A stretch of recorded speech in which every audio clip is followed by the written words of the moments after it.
l'actualité béninoise est marquée par l'arrivée de plusieurs délégations. Du 07 au 10 février 2021, Mohamed Ibn Chamba, l'émissaire de l'ONU, a rencontré les différentes composantes de la classe politique béninoise. Depuis le 10 février, une mission de la CEDEAO est au Bénin. Quel est leur rapport dans le processus électoral? Sont-elles des organes de gestion de contentieux? Le consultant politique et expert électoral, Agapi Napoléon Maforican, a donné plus de précisions sur ces questions hier jeudi 11 février 2021 sur la chaîne de télévision E-Télé. Extrait. La paix et la sécurité sont depuis longtemps des facteurs essentiels à la préservation d'un monde meilleur. Elles sont des fondamentaux pour la vie en communauté. Or, les élections constituent des moments de tension dans le monde entier. Dans les pays en voie de développement dont le Bénin, l'organisation des élections est souvent marquée par des incompréhensions, l'absence de dialogue, les débats sur la législation. Bref, un certain nombre de situations propices aux crises et aux conflits. C'est donc pour prévenir que les organisations internationales envoient des missions dans les pays concernés. Elles y vont pour évaluer la situation. Ce sont des missions d'information et d'évaluation au cours desquelles les différentes délégations rencontrent les parties prenantes de ces élections, acteurs étatiques, acteurs civils, acteurs impliqués, les candidats et les partis politiques, médias, etc.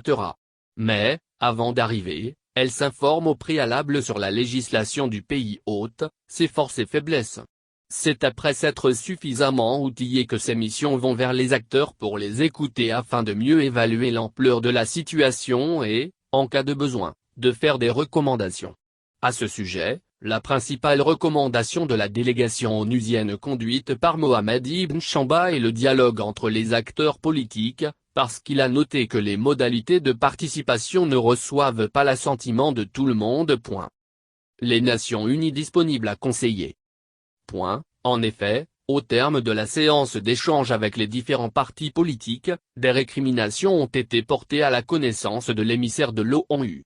Il y a certains acteurs politiques qui s'en sont pris à lui en disant qu'en 2019, il n'aurait pas fait un bon rapport. Et au diplomate onusien de répondre qu'il ne lui appartient pas de s'ingérer dans nos affaires. En revanche, s'il y a des difficultés, il revient aux acteurs de se parler. Au besoin, ils peuvent écrire à l'ONU pour demander une médiation. Les Nations Unies étant créées pour promouvoir la paix et la sécurité, elles sont disponibles pour conseiller. Ce que l'opposition, dans nos États africains, doit comprendre est que l'ONU, la CEDEAO, l'Union africaine et l'UMOA ne sont pas des organes de contentieux. Leurs missions ne viennent pas gérer le contentieux dans nos États.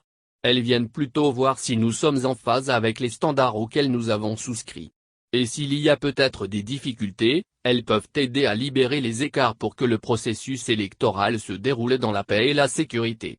Malheureusement, nos oppositions veulent que ces organisations internationales viennent les départager avec les pouvoirs publics. L'UA n'impose pas une législation. Rétrospectivement, on se rappelle qu'en 2010-2011, Jean Ping était venu au Bénin à un moment où la tension électorale était à son paroxysme. Les gens pensaient que sa présence allait changer grand-chose, surtout que l'opposition ne voulait pas de la liste électorale permanente informatisée.